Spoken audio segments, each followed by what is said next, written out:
మాటకు మాట కాంగ్రెస్ను నమ్మి అధికారం ఇస్తే ప్రజలను నట్టేట ముంచిందని బీఆర్ఎస్ చీఫ్ మాజీ ముఖ్యమంత్రి కేసీఆర్ అన్నారు. ఇప్పటికే ప్రజలు నిర్ణయానికి వచ్చారు. డెఫినెట్ గా రాబోయే గవర్నమెంట్ మనదే అని అనుమానం కూడా అవసరం లేదు. టిక్ టాక్ లో నాకు లైక్లు వచ్చినాయని చెప్పుకునే పరిస్థితికి వచ్చిందంటే ఆయన మానసిక పరిస్థితి ఎట్లుందో. 14 నెలలు ఓపిక పట్టామని ఇకపై ప్రత్యక్ష ప్రజా పోరాటాలు చేయవలసిందేనని అవసరం ఏర్పడిందని తెలియజేశారు. అవసరమైతే తాను కూడా పోరాటానికి వస్తానని చెప్పారు. ఇన్నాళ్ళు నేను మౌనంగా ఉన్నా, గంభీరంగా ఉండి చూస్తున్నా. నేను కొడితే మామూలుగా ఉండదు, చిన్నగా కొట్టను కదా. నేను మళ్ళీ బయటకు వచ్చానంటే మళ్ళీ భూకంపం పుట్టాలే అన్నారు. నేను కొడితే వట్టి కొట్టు నాకు అలవాట్లేదు కదా. నేను వెళ్ళినా అంటే మళ్ళీ భూకంపం పుట్టాలిగా. కొడితేనంట బలంగా కొడతాడంట, సరిగ్గా నిలబడేది నేర్చుకోని ఆయన కట్టె లేకుండా.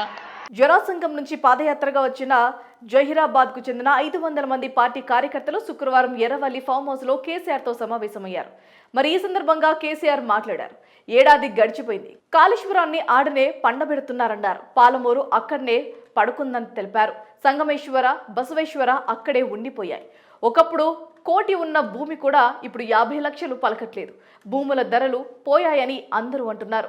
4 ఎకరాలున్న రైతు 4 కోట్ల ఆస్తి ఉంది అని అనుకునేటోళ్ళు. మారుమూల ప్రాంతాల్లోనూ ఎకరాకు 50 లక్షలు దాకా ఉండేది. అలాంటిది ఇప్పుడు ధరలు సగానికి సగం పడిపోతున్నాయి. సగానికి సగం బిజినెస్ పడిపోయిందంటున్నారు. నిజానికి అంతా బాగుండేది, ఇప్పుడేమైంది? మొత్తం నాశనం చేశారు. వాళ్ళను ఇట్లానే వదిలిపెడితే ఇంకింత నాశనం చేస్తారు.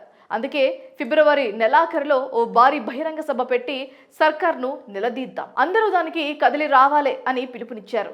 అధికారంలోకి వచ్చిన ఏడాదిలోనే కాంగ్రెస్ ఎంతో వ్యతిరేకతను మూటగట్టుకుందని కేసీఆర్ అన్నారు.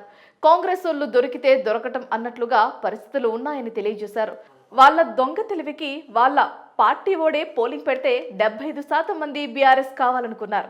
25%మే వాళ్లకు ఓట్లేశారని తెలియజేశారు. అది వాళ్ళ పరిస్థితి. ప్రజలు 100% డిసైడ్ అయ్యారు. రాబోయే ప్రభుత్వం మనదే, అందులో ఎలాంటి అనుమానాలు అక్కర్లేదు. బొంద తెలివికి నిన్న వాని పార్టీ పోలింగ్ పెట్టిన వాడు. ఆ పోలింగ్ పెడితే 70% మనకు వచ్చింది, 30% మనకి వచ్చింది. కేసీఆర్ కు రేవంత్ రెడ్డికి పోటీ పెడితే ఆయనకు లైక్లు ఎక్కువ వచ్చినాయంటే నాకు తక్కువ వచ్చినాయంటే ఇవాళ వాళ్ళ కార్యకర్తలతో మాట్లాడుతున్నాడు. ఇక రాబోయే రోజుల్లో విజయం మనదే, ప్రజలకు మంచి చెడులు తెలుస్తాయని అన్నారు. ఇక కేసీఆర్ చేసిన వ్యాఖ్యలకు సీఎం రేవంత్ రెడ్డి సీరియస్ అయ్యారు.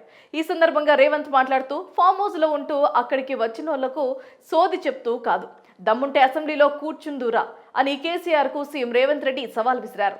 నువ్వు రా అసెంబ్లీలో, ఈ వివరాలన్నీ అసెంబ్లీలో పెడతా, చర్చ చేద్దాం. స్పీకర్ పర్మిషన్స్ తీసుకొని అసెంబ్లీ పెడతా, ఎస్సీ వర్గీకరణ కులగణన నివేదిక మీద చర్చిస్తాం. నువ్వు అసెంబ్లీలోకి వస్తే రుణమాఫీ లెక్కలే కాదు, మేం అమలు చేస్తున్న అన్ని సంక్షేమ పథకాల లెక్కలు కూడా చెప్తాం.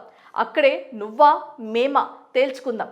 రంగారెడ్డి జిల్లా ఫరూక్ నగర్ మండలం మెదలిగిద్దలో ప్రభుత్వ పాఠశాల 150వ వార్షికోత్సవం శుక్రవారం జరిగింది. మరి ఈ కార్యక్రమానికి సీఎం రేవంత్ రెడ్డి ముఖ్య అతిథిగా హాజరయ్యారు. అనంతరం అక్కడ ఏర్పాట్లు చేసిన బహిరంగ సభలో ఆయన మాట్లాడారు. కేసీఆర్ కు చిత్తశుద్ధి, నిజాయితీ, నాయకత్వం మీద నమ్మకం ఉంటే అసెంబ్లీకి రావాలని డిమాండ్ చేశారు. ఆయన కొడితే బలంగా కొడతాడట. నువ్వు కొట్టుడు కాదు, ముందు నువ్వు చక్కగా నిలబడటం నేర్చుకో. నీ పరిస్థితి ఎట్లుందో తెలంగాణ సమాజానికి తెలియదా? ఫామ్ హౌస్ లో పడుకొని నీకున్న మెదడు కూడా పోయినట్లు ఉందని విమర్శించారు. ఇప్పుడు మెదడు కూడా కోల్పోయినట్టే ఉన్నాడు ఆయన, పెద్ద మంచి ఫామ్ హౌస్ లో పండుకొని. డిసెంబర్లో అధికారం పోయింది, జనవరిలో డిపాజిట్లు గల్లంతయ్యాయి. ఇప్పుడు ఫామ్ హౌస్ లో మతిపోయినట్లు వ్యవహరిస్తున్నాడు. అల్లుడు కొడుకును అచ్చోసిన ఆంబోతులా తెలంగాణ మీదకి కేసీఆర్ వదిలాడు. సోషల్ మీడియాలో 4 కోట్ల మంది ప్రజలు తమకు కోరుకుంటున్నారని కేసీఆర్ అంటున్నారు. దీన్ని బట్టి ఆయన మానసిక పరిస్థితి ఎలా ఉందో ప్రజలు అర్థం చేసుకోవాలి.